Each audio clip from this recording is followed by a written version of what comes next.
Bernard de Montréal. Dialogue avec l'invisible. Chapitre 2. L'archétype christique et les mondes spirituels. Bernard demande. Le concept de divinité dresse une barrière psychologique à l'étude de la réalité organisationnelle des mondes parallèles, car il octroie une valeur absolue à certains grands personnages de l'histoire que récupèrent les églises pour, par exemple, prendre de l'expansion et garder leur pouvoir sur la foi. Si l'homme accorde une valeur à un être suprême, il met un terme à l'évolution des idées transcendantes utiles au développement de sa conscience mentale, qui se doit d'être libre et créative.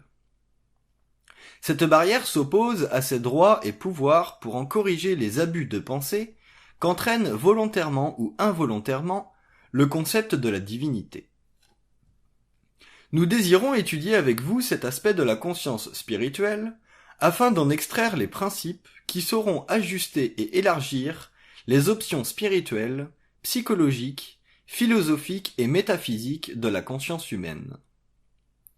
Sans la possibilité d'un tel correctif, l'homme demeure piégé par des notions qui servent d'abord les pouvoirs planétaires et spirituels et qui l'empêchent d'accéder à la maîtrise de sa conscience mentale et conséquemment à sa liberté.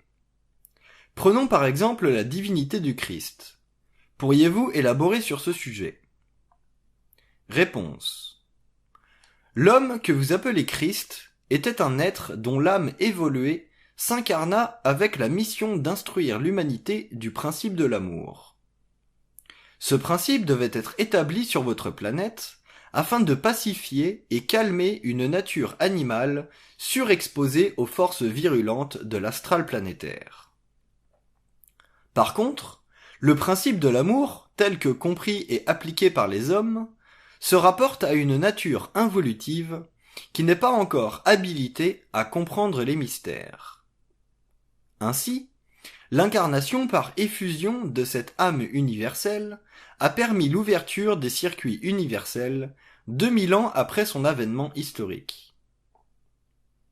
Sans la manifestation du principe de l'amour sur la Terre, les forces de la lumière n'auraient pu former le canal de la communication télépathique avec les circuits qui, au cours de l'évolution, uniront l'homme et l'ajusteur de pensée. La mission du Christ a préparé le terrain pour une évolution ultérieure que l'humanité reconnaîtra durant l'âge du Verseau. Il est exact que si vous octroyez un statut de divinité à une entité avancée, vous vous engagez à limiter votre pouvoir de sélection concernant les structures de la réalité. Votre dévotion à l'absolu enchaîne votre intelligence et fait de vous des êtres sans pouvoir de communication avec le lien universel, qui est la source de toute information concernant l'évolution et le statut de l'univers local. Toute élection d'une divinité sur votre planète disparaîtra avec le temps. Sur le plan individuel de l'évolution, elle sera radicalement éradiquée de la conscience, car la communication avec les circuits universels vous fixera sur une longueur d'onde qui neutralisera toute forme d'astralité spirituelle. Vous devez comprendre les structures universelles comme vous comprenez les structures de votre propre monde. Tant que l'humain ne communiquera pas, en toute quiétude d'esprit, avec le plan mental, il ne pourra ni confronter, ni abolir les mythes qui furent nécessaires et inévitables durant l'involution. Bernard demande. Le Christ disait qu'il était fils de Dieu. Qu'est-ce que cela signifie? Réponse. Cela signifie qu'il ne pouvait parler dans un langage sans créer d'envoûtement spirituel, car le pouvoir de l'homme contre l'astral de la pensée ne faisait pas encore partie de la conscience en évolution. Annoncer que l'on est le Fils de Dieu n'a aucune signification réelle, puisque Dieu est un concept humain qui n'a aucune valeur équivalente dans nos espaces-temps systémiques. L'univers est peuplé d'intelligence en évolution qui œuvrent selon leur statut universel. Toutes ces forces, dans leur ensemble indifférencié, sont unifiées sous le concept de Dieu dans vos religions.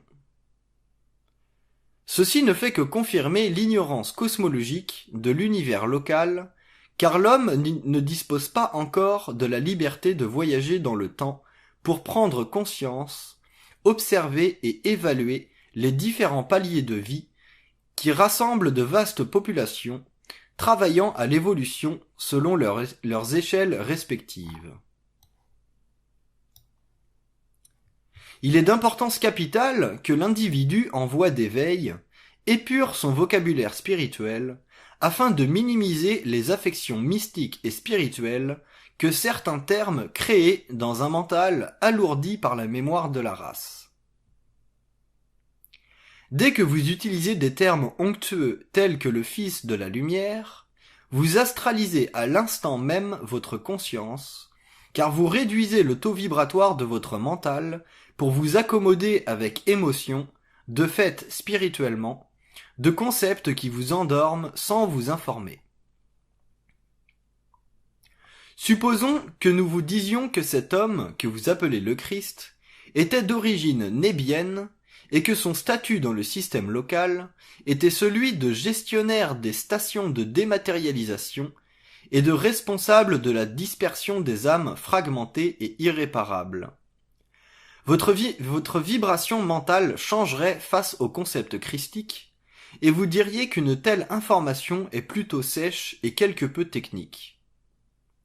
Rien pour rassurer l'âme chétive et l'ego incertain. Mais que voulez-vous? De l'information ou de la désinformation par des paroles astralisées et incrustées dans la conscience humaine depuis des millénaires. Même si vous saviez que le Christ venait de la planète Neb, et qu'il était responsable et très habile à faire le travail que nous décrivons, cette information ne vous servirait pas, puisque vous ne pouvez pas encore voyager avec un corps suffisamment robuste jusqu'à cette destination, ni observer par vous-même les données qui vous sont transmises. Donc, votre seul recours sur le plan de la réflexion est de ne pas réfléchir à ces données, puisqu'elles ne peuvent pas vous servir maintenant.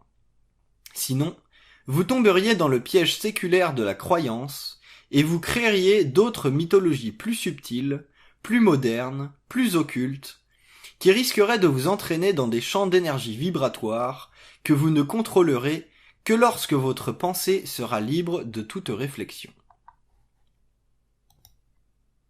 Bernard demande: vous laissez sous-entendre qu'il y a des limites psychologiques à ce que nous pouvons connaître des mondes systémiques à cause de notre inhabilité, à ce stade-ci de notre développement, à voyager en conscience morantielle pour étudier et en intégrer les données. Nous nous objectons à cette opposition et affirmons que l'assiduité avec laquelle vous avez induit l'homme en erreur est la raison pour laquelle il a du mal aujourd'hui à s'accommoder de l'information qui lui est communiquée par les plans. Si vous n'aviez pas tant déformé la réalité, donc menti à l'homme en camouflant l'information concernant les mondes parallèles, il aurait rapidement évolué en conscience et intégré objectivement les notions qui traitent des autres mondes. Le mensonge soutenu a créé le doute dans la conscience avertie, et vous devrez, avec le temps, le renverser en faisant vous-même la preuve de ce que vous représentez et de ce que vous dites. Réponse.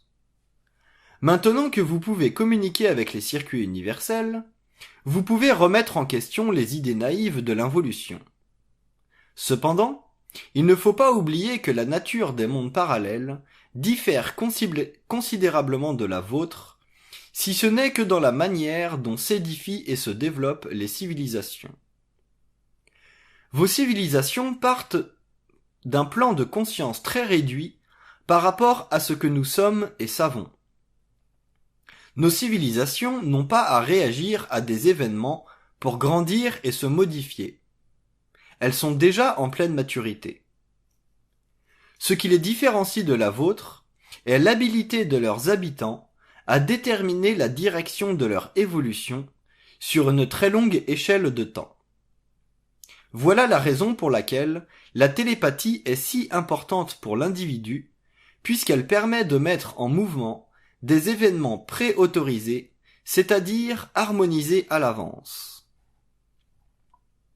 Bernard demande: qu'entendez-vous par événement préautorisé? Réponse: l'homme ne discerne pas très bien la toile de fond qui met en relief les événements marquants de sa vie.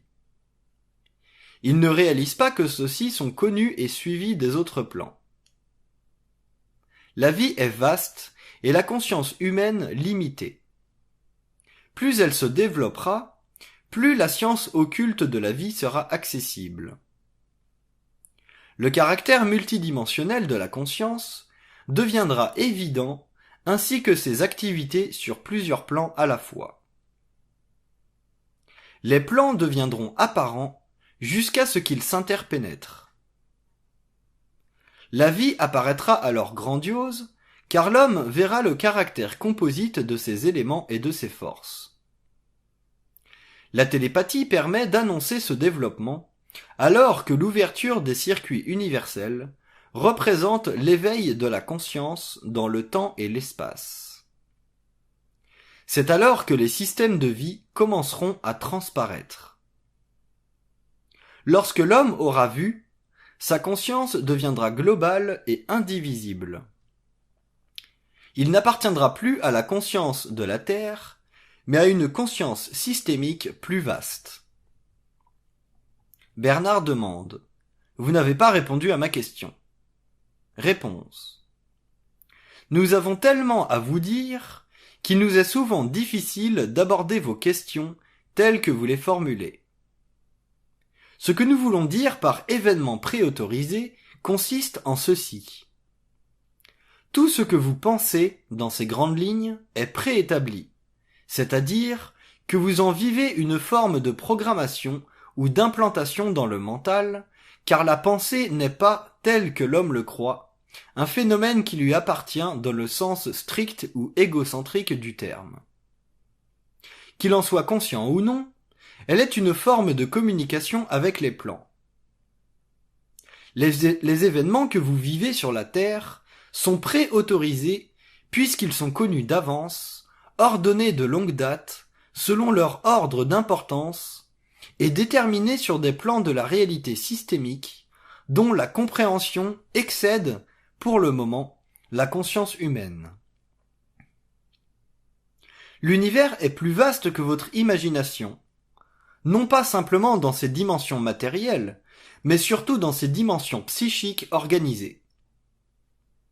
À cause de son inconscience, le terrestre tend à croire que la vie se joue seulement à son échelle, alors qu'il fait partie d'elle à des niveaux dont il n'a pas encore conscience à ce stade-ci de son évolution.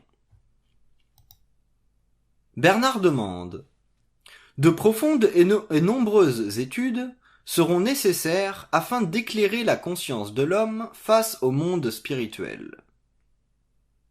Ces plans ne sont pas tout ce qu'il imagine.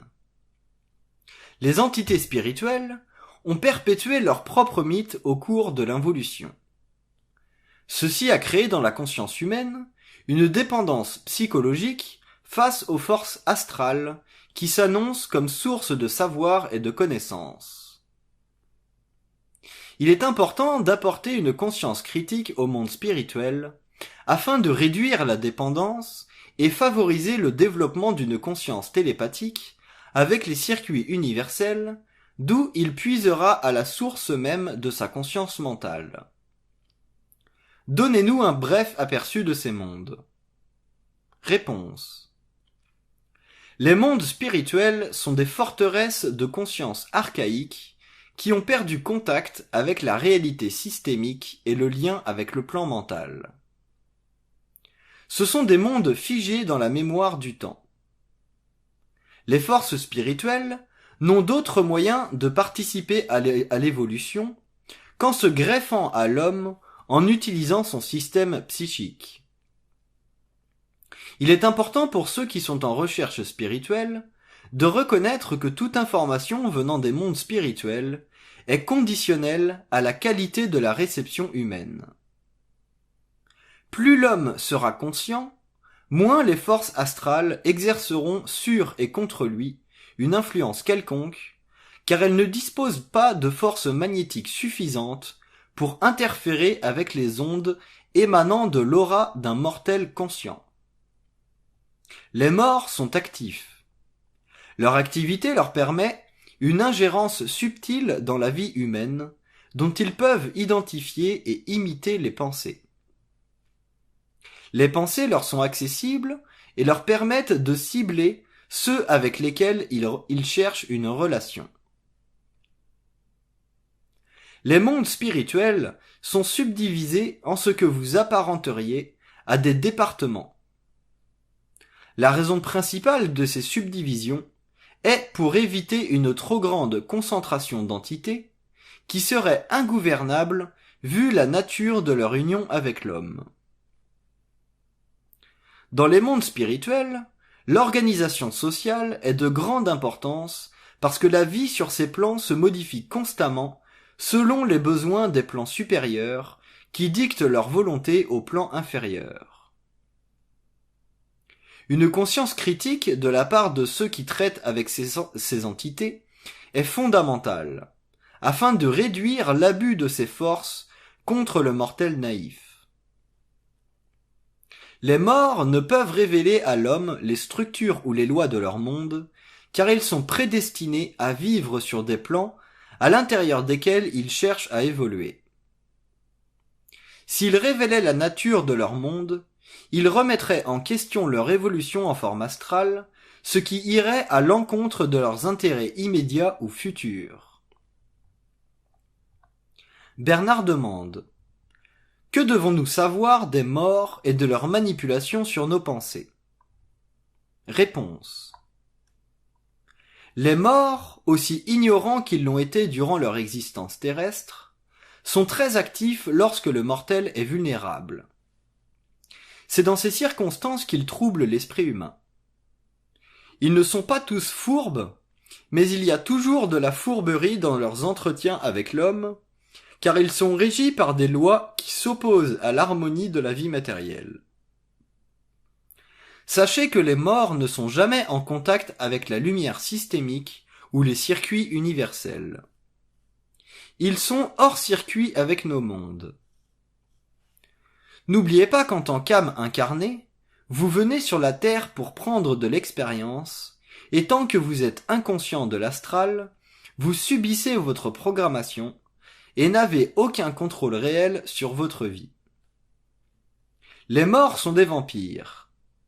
Les qualités que vous leur octroyez sont une projection de vos dévotions. En réalité, ils sont très différents. Ils se jouent de l'homme, car ils savent qu'il est totalement inconscient de leur existence et des lois de leur monde. Les morts sont des mémoires conservées intactes, de sorte qu'ils jouent la carte humaine alors qu'ils ne sont plus humains. Tant que l'homme n'aura pas accès à un niveau quelconque de télépathie avec les circuits universels, il sera susceptible d'être manipulé par eux, la conscience de son ego sera insuffisante pour capter les vibrations d'un plan mental avancé qui lui permettrait d'ajuster son moi et de corriger ses perceptions subjectives. Il faut se rappeler que la pensée est une forme de communication avec un plan ou un autre, astral ou mental. Il est nécessaire que l'humain en arrive à se fixer par rapport à la source de sa pensée, afin de ne plus être psychologiquement exploité sur le plan matériel. Votre compréhension du phénomène humain est très vague. Vous vous connaissez très peu et croyez que ce que vous en connaissez est réel, alors que votre vie n'est que réflexe. L'homme a très peu d'esprit, de sorte que les entités astrales ont avantage sur lui tant qu'il n'a pas pris conscience des forces fondamentales qui manipulent son ego. Votre ego ou votre moi doit être le centre de votre conscience planétaire et non pas une navette sans direction. Vous ne connaissez rien de la mort et de ses activités, car le contact entre l'homme et les circuits universels est trop récent. L'avenir dévoilera beaucoup, et l'homme verra que l'astral n'est pas sans conséquence. Vous ne faites qu'égratigner la surface de la réalité. La conscience psychique de l'homme prendra de l'ampleur avec l'évolution. Il pénétrera le monde des morts en rêve et apportera la lutte sur leur territoire. Mais avant d'intervenir dans leur monde, il devra grandir en esprit. Bernard demande : veuillez nous préciser l'organisation des mondes spirituels. Réponse : les mondes spirituels n'ont aucune affection pour l'homme. Ils sont régis par des forces systémiques qui ont, depuis très longtemps, abandonné l'homme. Ils cherchent, par tous les moyens, à maintenir sur celui-ci leur pouvoir par manipulation, car les morts se nourrissent de la pensée humaine. Ces mondes sont des miroirs de l'âme. Imaginez-vous un monde qui serait la parfaite réflexion de l'âme, et vous auriez un monde spirituel. Si vous considérez que l'âme, au stade actuel de son évolution, n'est pas très développée, alors il ne faut pas s'attendre à ce que les mondes spirituels le soient. Ces mondes sont organisés selon des structures astrales éphémères. Ils ne sont pas édifiés pour durer, mais simplement pour refléter, de manière transitoire, les différents états d'âme en évolution. Tant que les âmes devront se réincarner pour consolider leurs expériences et accumuler une mémoire positive, elles devront retourner passivement à ces structures qui leur offrent des conditions idéales de développement. Les mondes spirituels sont hiérarchisés comme tous les mondes parallèles dans l'univers local.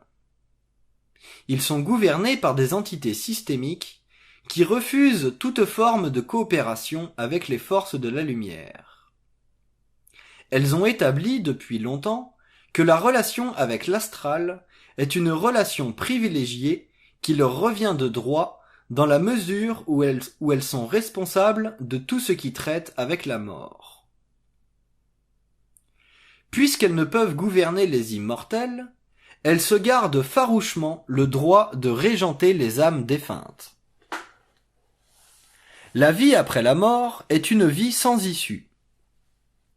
Toute âme évoluée cherche une voie d'expérience qui ne lui est accessible que par incarnation dans un corps matériel, jusqu'à ce que ce processus prenne fin avec la fusion et la morancialisation de la conscience. Tant que la conscience sera divisée, elle devra retourner à la mort astrale, car elle ne peut faire face à la lumière du double sans être absorbée par elle ou fusionnée à elle. Une fois la fusion entamée, l'âme ne sera plus la même. Elle deviendra une entité lumineuse, libre de voyager dans l'univers local, sur le plan éthérique de la vie systémique. Il ne faut pas confondre votre concept de l'âme avec la réalité astrale de cette énergie emprisonnée dans un corps matériel. L'âme est en parfaite harmonie avec le plan astral, mais totalement en disharmonie avec les plans sur lesquels elle s'incarne. La matière est un plan de développement et non simplement un espace habitable, alors que pour le moi, dont le plan mental de la conscience, le monde matériel est un espace avec lequel la conscience s'harmonise.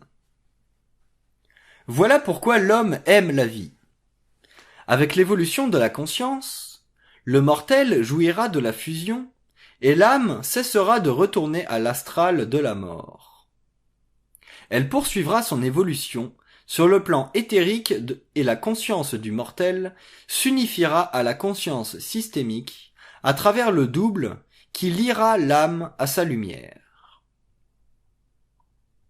Bernard demande : pourquoi n'avons-nous pas la mémoire de nos vies antérieures ? Réponse : si vous aviez la mémoire de vos vies antérieures, vous ne pourriez adéquatement Traitez avec votre expérience actuelle. Votre conscience se dédoublerait constamment et vous expérimenteriez de fréquents déséquilibres psychologiques et psychiques. Vous n'avez qu'à observer la douleur des soldats qui se remémorent des scènes violentes qu'ils ont vécues durant la guerre. Ils gémissent sous les chocs au corps astral. L'impression d'une mémoire de vie antérieure peut vous être utile dans le cas où elle vous permet d'équilibrer un état précaire. Mais jamais vous n'aurez la certitude de son authenticité, car les informations transmises du plan astral sont sujettes aux mensonges cosmiques. Vos vies antérieures sont des mémoires scellées dans les archives universelles sous la protection d'entités qui en assurent la gestion. Les vies antérieures sont sous la clé de signes dont la fonction est d'en bloquer l'accès. Ces signes, qui ouvrent les voûtes cosmiques de l'information, sont des codes universels utilisés par certaines entités qui ont pour mission de contrôler le contenu des archives. Toute mémoire archivée est scellée et sous la protection d'un de ces signes qui ne se dévoilera qu'après la mort. Lorsqu'il vous est permis d'enregistrer la mémoire d'une ancienne vie, vous n'avez aucun moyen d'en corroborer l'exactitude. Par contre, l'image peut vous servir de placebo et vous aider à régler certains problèmes d'adaptation. Ce n'est plus l'exactitude de l'image qui compte, mais une mémoire quelconque qui peut vous venir en aide, un peu comme le rêve vous apporte des images que vous pouvez interpréter selon votre niveau d'intuition avec plus ou moins de doigté. Ce n'est pas le rêve dans sa forme qui est important, mais votre habileté à interpréter le langage codé du rêve. Les personnes qui portent trop d'intérêt à leur vie antérieure astralisent leur conscience et risquent de déséquilibrer leur psychisme. Il ne faut pas oublier qu'il y a beaucoup de mensonges dirigés vers la conscience humaine et que le but de l'évolution est de s'en affranchir. Ce n'est pas en croyant n'importe quoi ou en vous intéressant naïvement à vos anciennes vies que vous réussirez ce tour de force, mais en maîtrisant l'astral de votre conscience actuelle. Bernard demande: lorsque nous faisons des régressions, est-ce que nous revivons nos anciennes vies? Réponse: si vous reviviez vos anciennes vies, il n'y aurait aucune confusion. Deux médiums donneraient la même réponse à vos questions. Mais ce n'est pas le cas. Un médium vous dira une chose et un autre une autre. Ne soyez pas naïfs. C'est le début de la stupidité. À partir du moment où vous croyez l'astral, vous mettez en jeu votre identité. L'astral se joue de l'homme et de sa naïveté. Tout cela est consistant avec les lois occultes. Bernard demande: est-ce possible que certaines personnes aient accès à leurs anciennes vies pour des raisons particulières? Réponse: vous tenez fortement à une réponse. Voici.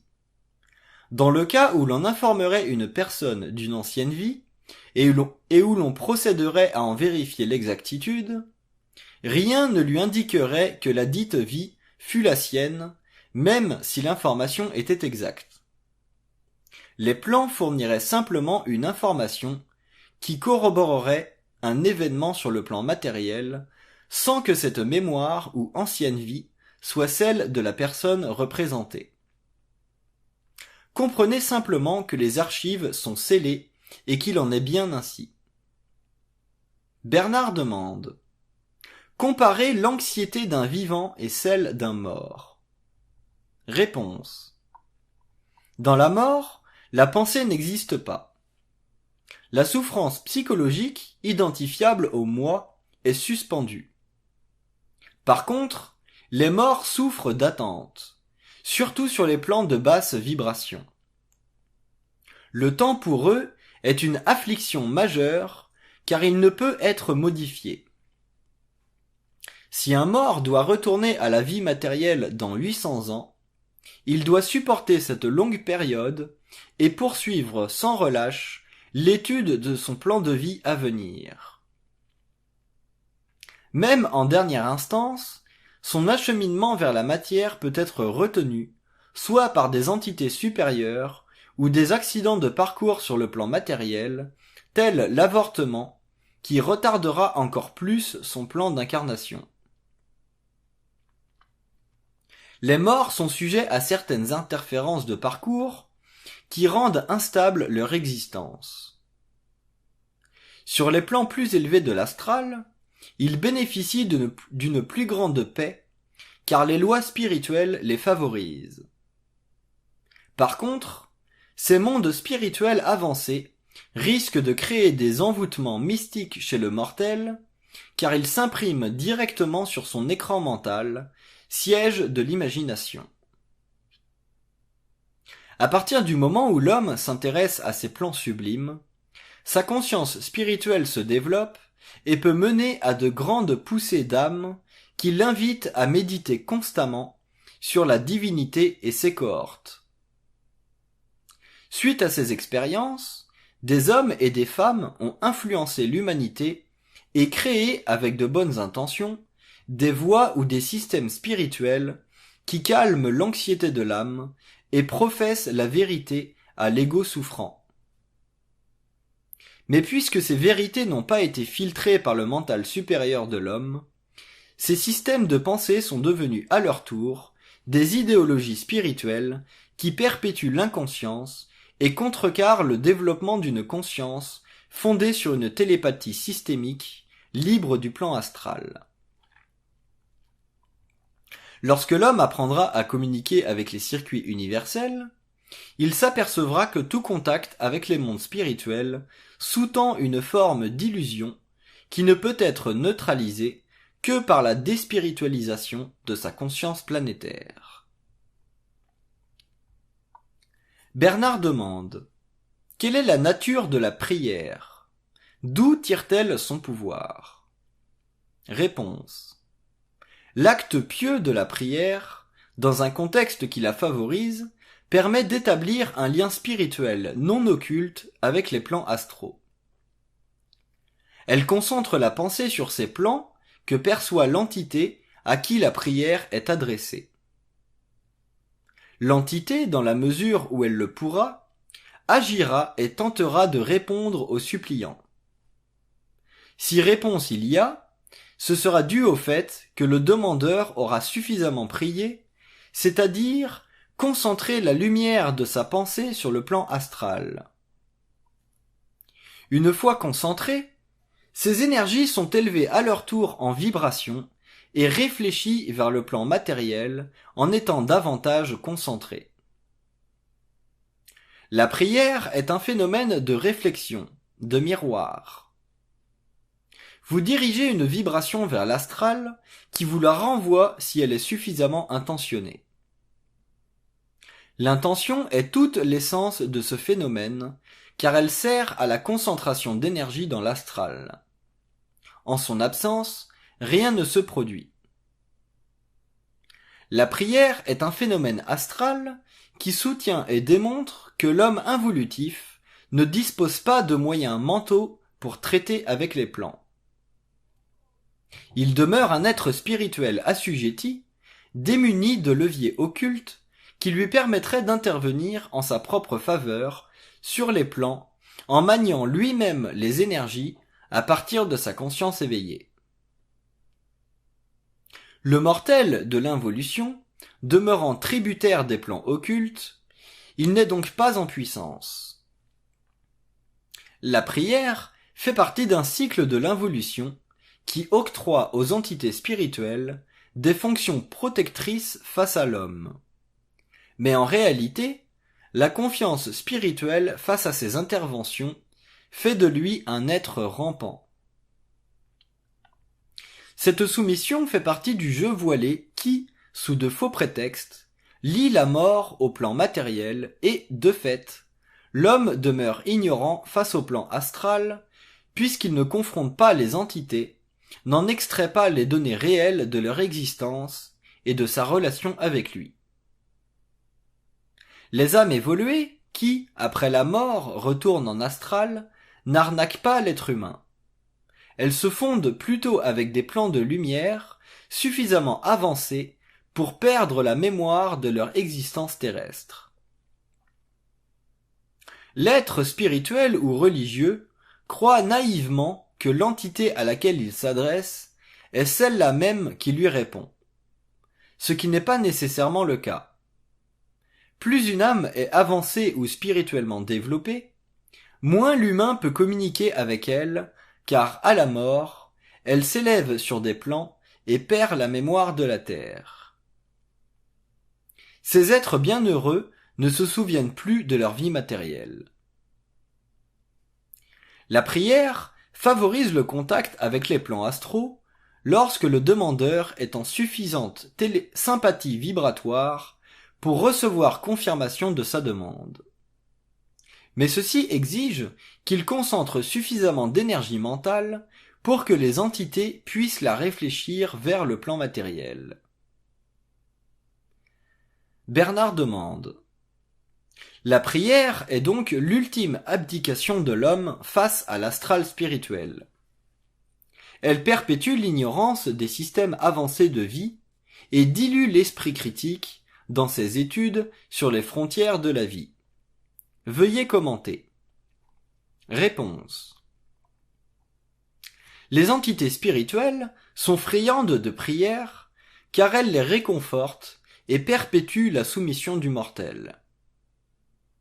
La prédisposition à la prière est un réflexe spirituel intense qui date de l'enfance de l'humanité. Pour dépasser ce stade de conversation à sens unique et entamer un dialogue avec le plan mental, l'homme devra tester et décoder la prière à partir du plan mental. Il reconnaîtra alors le caractère fictif du monologue.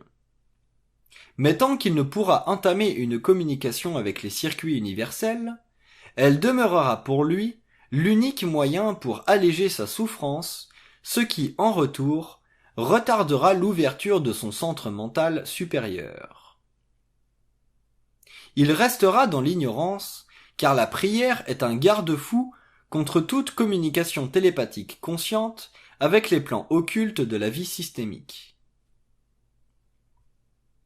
La prière peut créer un état mystique si elle est utilisée avec une trop grande ferveur.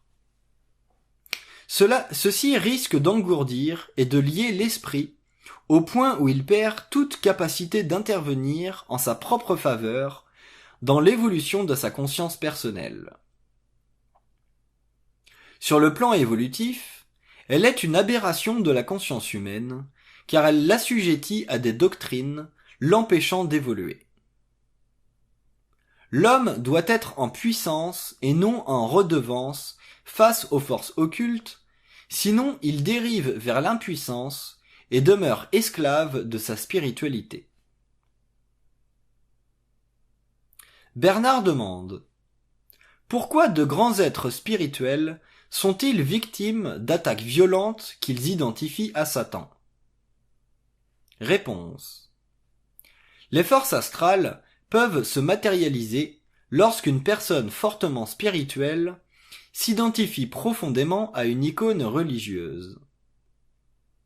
Une élévation radicale de la conscience spirituelle forme un canal et prédispose l'être, consciemment ou inconsciemment, à une sympathie astrale voilée.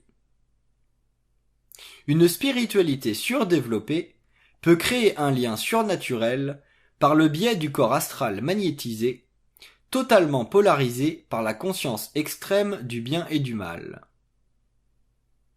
À ce stade de développement de la conscience spirituelle, l'ego s'emporte à un point où il dispose de son entité au profit de l'entité que représente l'icône. Les forces astrales entrent alors en sympathie vibratoire avec le récepteur et les présences se déchaînent. L'identification avec les forces sataniques rejoint le symbolisme contemporain. Puisque toute manifestation occulte est associée à une entité astrale, le terme Satan n'a de valeur objective que dans la mesure où il fait référence à une activité surnaturelle négative.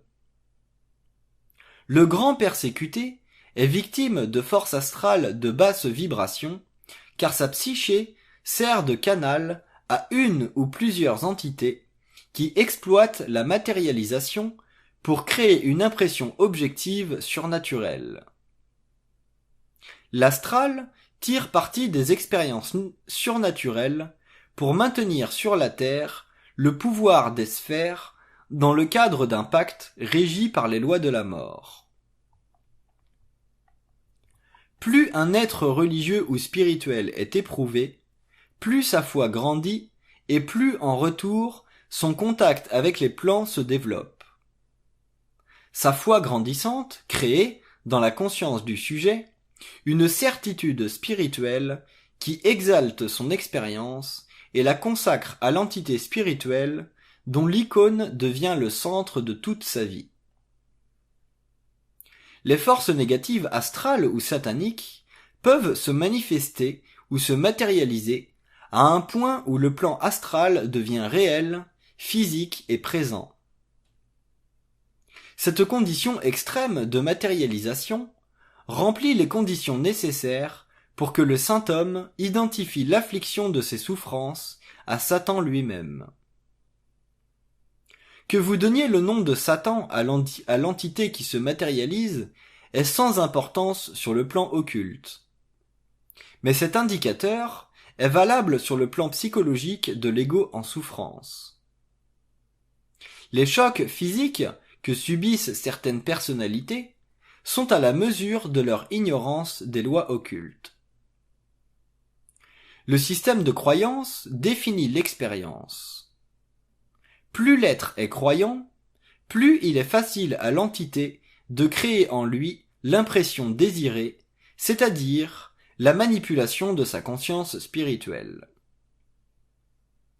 La manipulation de la conscience humaine fait partie des grands thèmes astraux sur la Terre. Tant que le grand persécuté demeurera captif de sa profonde croyance, son lien occulte avec les plans sera à la mesure de sa croyance et sa souffrance, psychique et physique, conviendra à un plan de vie calqué sur les lois karmiques. Le phénomène du sanctifié, qui subit des manifestations paranormales, telles que stigmates ou attaques physiques et parfois grognements de chiens enragés, est, chez certains grands mystiques, une évocation du pouvoir de forces astrales de basse vibration. Ces forces se nourrissent des énergies vitales jusqu'à ce que le sanctifié les repousse par la prière.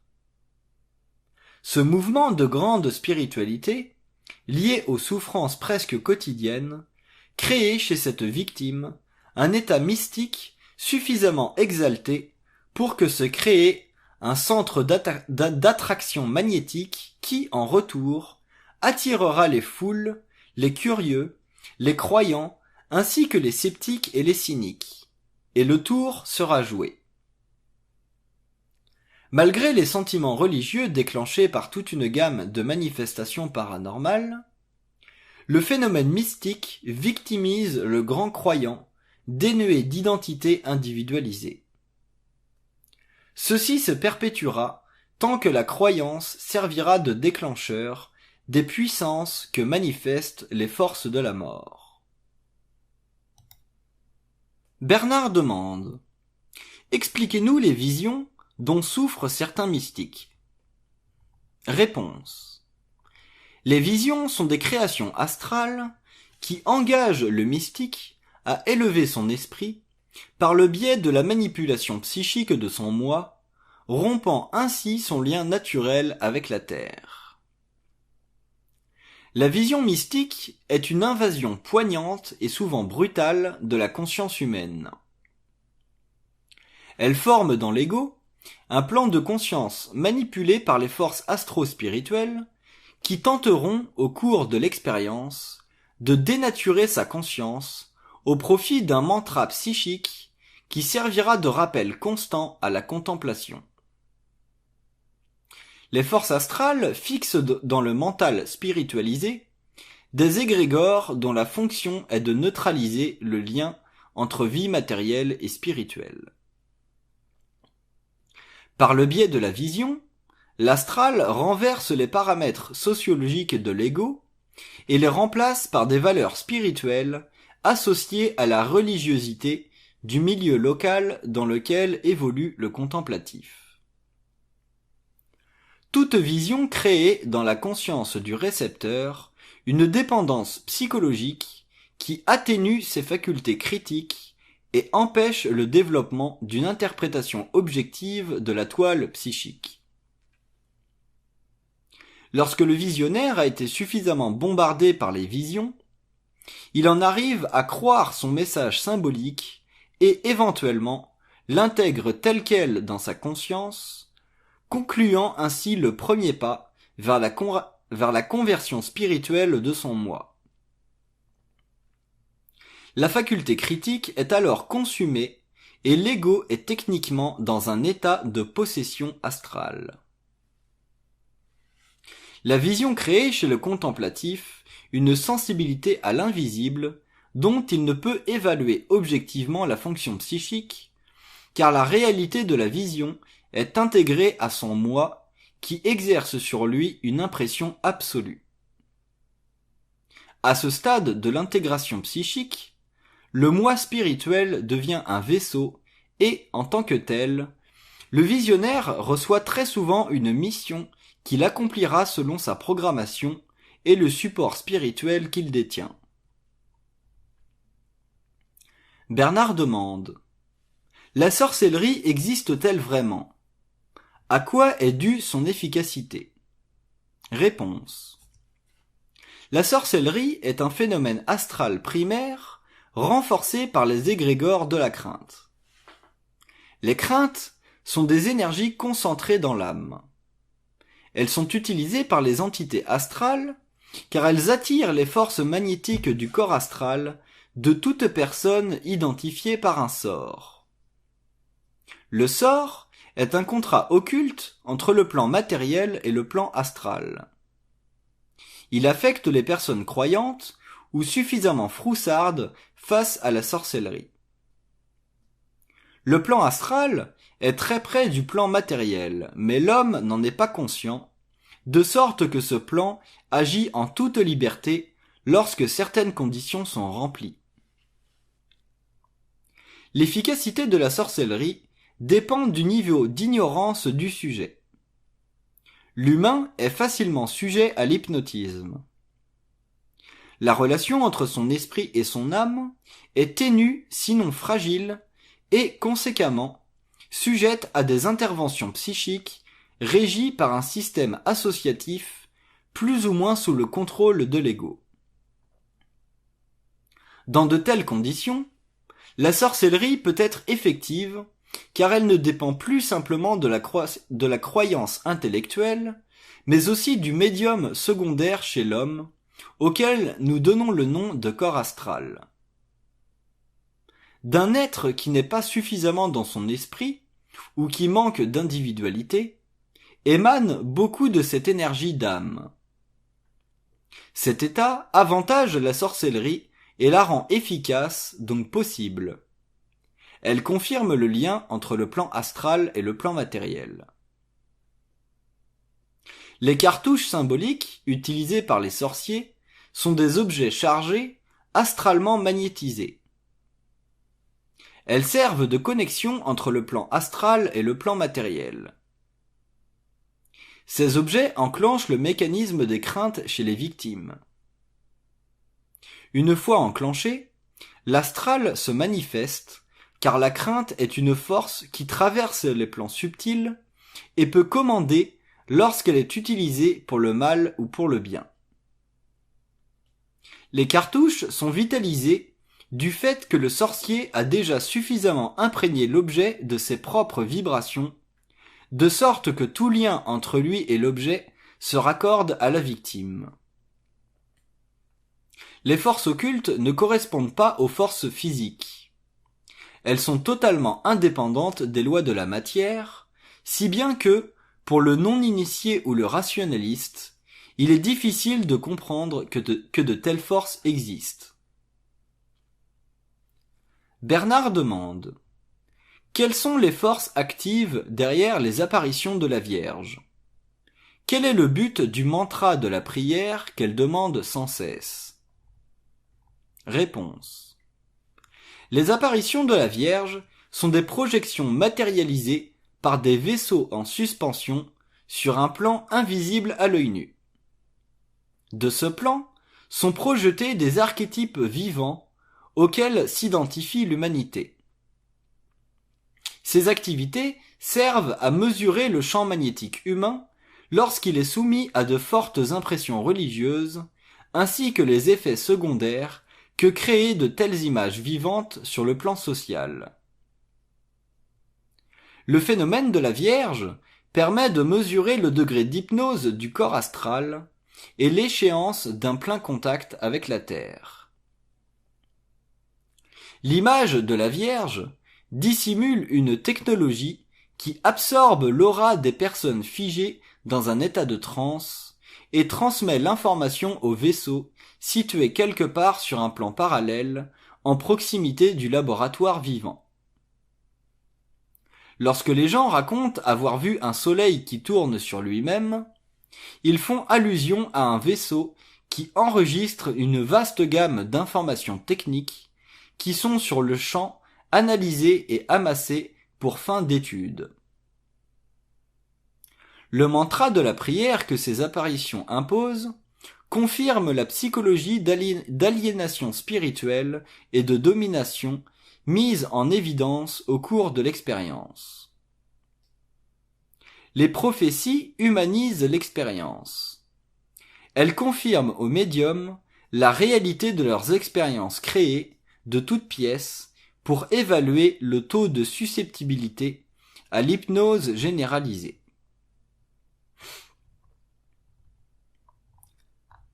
Bernard demande: comment ces technologies peuvent-elles mettre des humains en transe à distance? Réponse: ces technologies fonctionnent par rayonnement. Les rayons invisibles et insensibles passent par les yeux des personnes choisies et neutralisent leur système nerveux.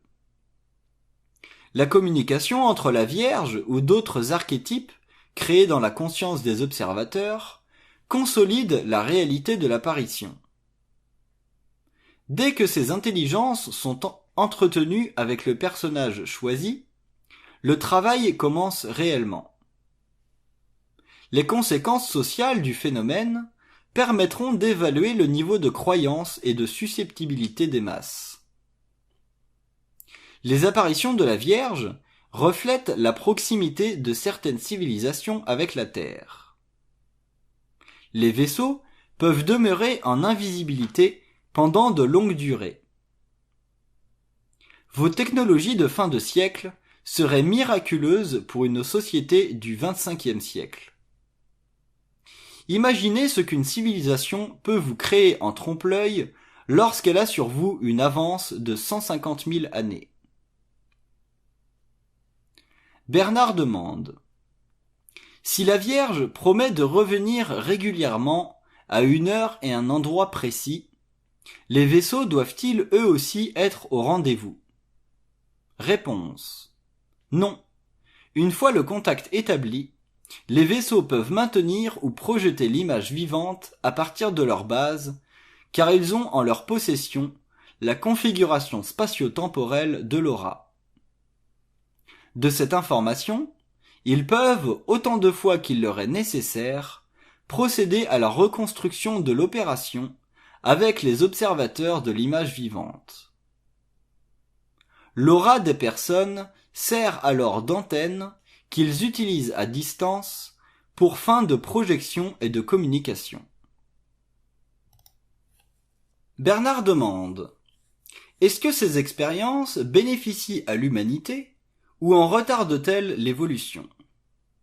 Réponse: certaines civilisations suivent le développement de l'homme depuis très longtemps.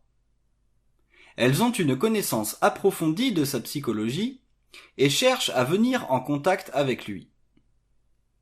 Les termes de ce contact sont entre leurs mains car elles disposent de technologies susceptibles de faire évoluer les sciences terrestres. Par contre, elles doivent se prémunir contre une nature humaine agressive. Ces expériences leur permettent de mesurer le degré de susceptibilité de l'homme à leur technologie.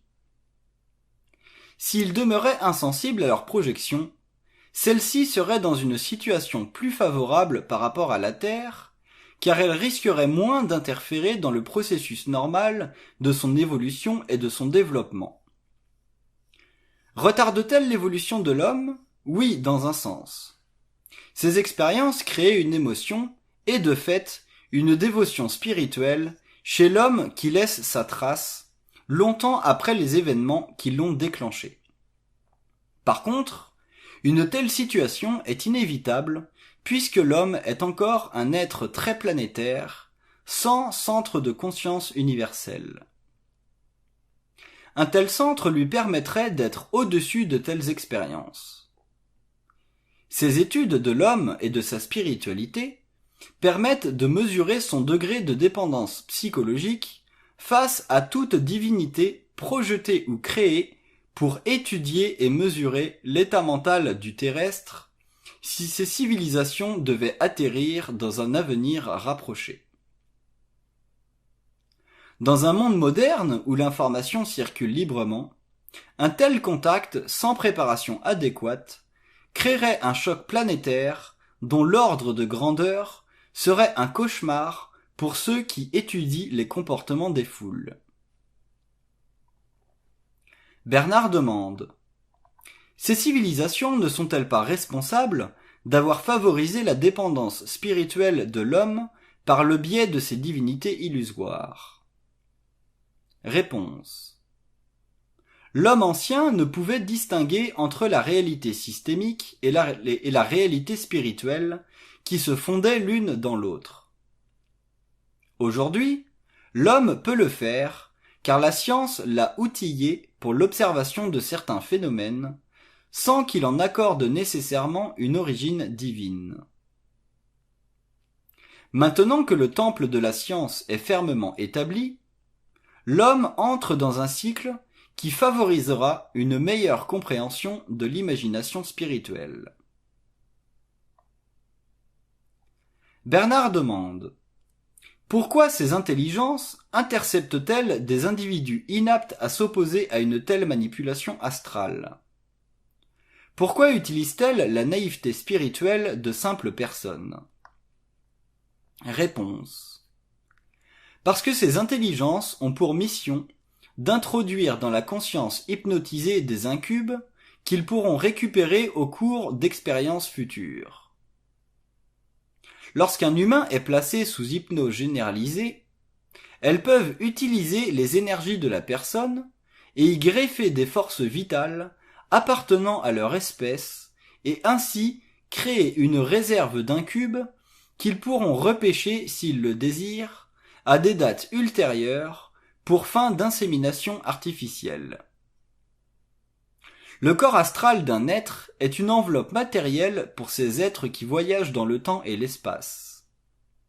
Alors que vous ne vous identifiez qu'au corps matériel, ces civilisations peuvent aussi s'identifier au corps subtil dont elles détiennent la science énergétique. Certaines de ces races vont à l'encontre des lois cosmiques et sont responsables de l'induction psychologique dont l'humanité a été victime depuis si longtemps. Les étrangers qui viennent vers votre planète ne sont pas tous de la même trempe. Certains groupes traversent de vastes espaces pour prendre avantage de certaines conditions de vie sur votre globe dont ils voudraient à tout prix bénéficier. Voilà pourquoi il est si important que la conscience humaine s'individualise pour qu'elle devienne libre de toute ingérence dans son évolution et que puisse s'établir le lien télépathique entre l'homme et les circuits universels. Il pourra alors maîtriser sa réalité et comprendre son rapport avec des intelligences qui lui semblaient à tort supérieures. Bernard demande: que voulez-vous dire par insémination psychique? Réponse: l'insémination psychique est une technique de subversion utilisée par les forces occultes depuis le début de l'évolution de l'espèce. Fortes de ces techniques, les races étrangères ont manipulé le côté faible de la nature humaine en déformant la conscience de l'homme via l'ignorance des mystères, c'est-à-dire l'ignorance des conditions fondamentales de la vie systémique. L'insémination psychique a toujours existé et elle existera tant que l'humain ne pourra contrôler le domaine de sa conscience. La subversion de la conscience sert les races avancées, un peu comme la subversion des pays en voie de développement sert les intérêts des grandes puissances. Elle leur permet de s'introduire dans la conscience humaine et d'en modifier les paramètres selon le plan d'évolution qu'elles désirent. Si elle voulait détruire l'humanité, elle se servirait de ces techniques pour créer dans la conscience des égrégores suffisamment puissants pour camoufler leurs intentions et plonger l'humanité dans des crises effroyables. Rappelez-vous le mouvement occulte qui plongea votre monde dans une deuxième grande guerre. Ce mouvement fut le résultat de l'implantation psychique d'incubes lors de messes noires édifiées par certains individus prédestinés. Bernard demande: que signifie le terme incube? Réponse: nous signifions par incube tout corps étranger, même astral, transféré par voie d'insémination dans un corps propre. Un incube est aussi subtil qu'une pensée fixée dans le mental d'une personne par des forces occultes dont elle n'a pas conscience. Plus une civilisation est avancée, plus elle jouit du pouvoir de création d'incubes subtils. Bernard demande: le mensonge cosmique a profondément aveuglé et assujetti la conscience humaine. Comment cette condition sera-t-elle réparée? Réponse: vous n'acceptez pas, et ce avec raison, l'utilisation du mensonge à travers votre histoire, car de lui découle la manipulation de l'information et la retenue des données sur la vie systémique, donc sur les mystères. L'évolution de la conscience humaine remédiera à cette condition suite au développement du lien universel entre votre plan et le nôtre. Ce lien sera fondé sur la télépathie. Il existe déjà sur votre plan un embryon de cette nouvelle conscience en évolution rapide. Il est très probable que ce noyau d'énergie naisse une conscience morantielle.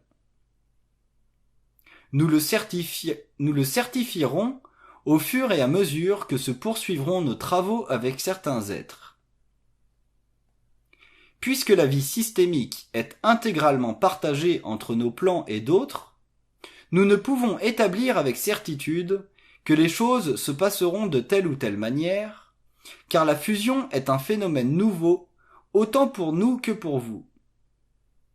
Cependant, nous savons que si la fusion s'avère un succès, les conditions futures de vie sur votre globe seront renversées.